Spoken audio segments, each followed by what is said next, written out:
وكذلك أنزلنا إليك الكتاب فالذين آتيناهم الكتاب يؤمنون به ومن هؤلاء من يؤمن به وما يجحد بآياتنا إلا الكافرون وما كنت تتلو من قبله من كتاب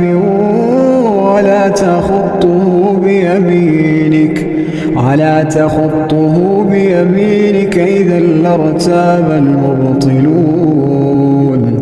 بل هو آيات بينات في صدور الذين أوتوا العلم وما يجحد بآياتنا إلا الظالمون.